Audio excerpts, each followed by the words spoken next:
Hello, if you are missing the Send Later feature on iPhone 16 Pro or Pro Max, then I have the answer. Why is that? The answer is actually pretty simple. This feature seems to be missing for contacts or phone numbers that are not using iPhones.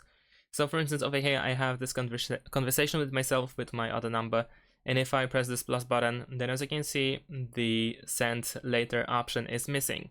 However, if I now create a new message, a new conversation, and if I try to send the message to my friend who has the iPhone device, another iPhone, then in this case I can press this plus button in order to find the Send Later option.